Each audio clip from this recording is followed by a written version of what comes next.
4월 19일 금요일 마감 브리핑 영상 시작하겠습니다. 국내 증시가 추세가 꺾인 이후로 계속 힘을 못 받고 있는 상태입니다.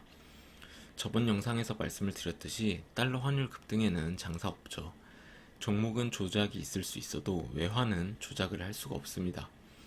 외환, 특히 달러 시장은 미국 정부 외에는 조작할 수 있는 규모가 아니기 때문에 달러 환율이 명확한 방향성이 나오면 그에 맞춰서 대응을 하는 게 맞다고 생각을 합니다.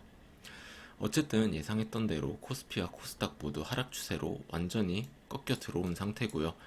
이쪽 장기 이평선에서 반등이 나와줄지에 대해서는 제 개인적으로는 부정적인 의견입니다. 확실한 건 가봐야 알겠지만 아무튼 기술적으로 보면 단기 반등이 나오는 게 맞긴 한데요. 문제는 금요일 국내장이 종료된 이후에 미국 증시가 크게 무너졌습니다. 저는 저번 영상에서도 말씀을 드렸듯이 미국 레버리지 인버스 위주로 매매를 하고 있기 때문에 운이 좋게도 큰 수익을 낼 수 있었던 한 주였긴 했는데요. 어쨌든 나스닥 차트를 한번 보시면 이번 주에 계속해서 하락이 나오면서 추세를 급격하게 하방으로 돌려놨습니다. 우리나라 증시는 반도체가 버텨줘야 하는데 일단 이번 주 금요일에 미국 증시 반도체 종목들이 크게 하락이 나왔습니다. 엔비디아 차트인데요. 엔비디아 시총이 하나로 거의 3천조인데 금요일 단 하루 만에 10% 하락이 나왔습니다. 하루 만에 300조가 증발을 한 거죠.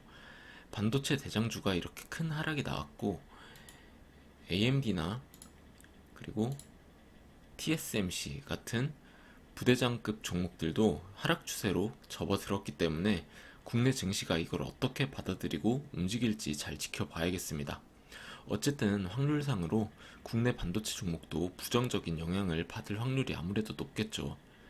제 개인적인 예상으로는 중간중간 반등은 나올 수도 있겠지만 최소 한 달에서 길면은 세 달 정도는 하락 추세를 타지 않을까 예상을 하고 있습니다.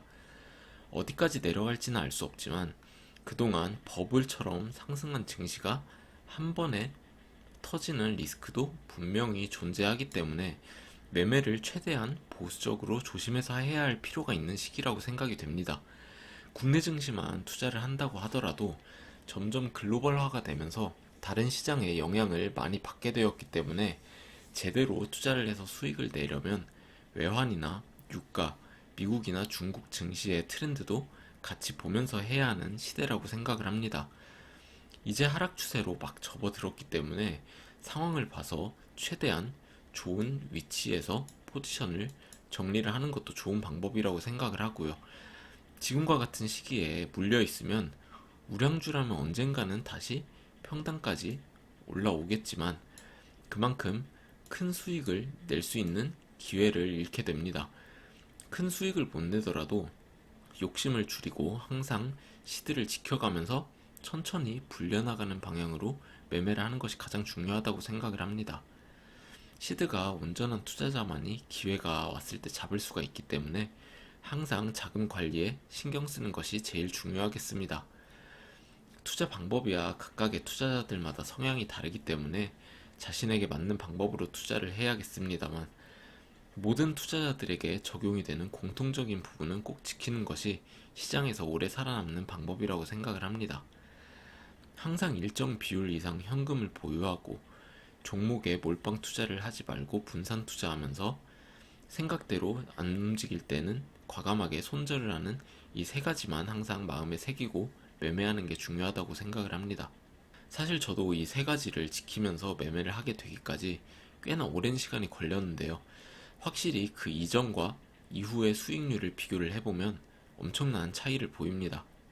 모두가 알고 있고 간단하지만 생각보다 지키기 어려운 이 세 가지를 잘 지키면서 다 같이 큰 수익을 낼 수 있는 한 해가 되었으면 좋겠습니다.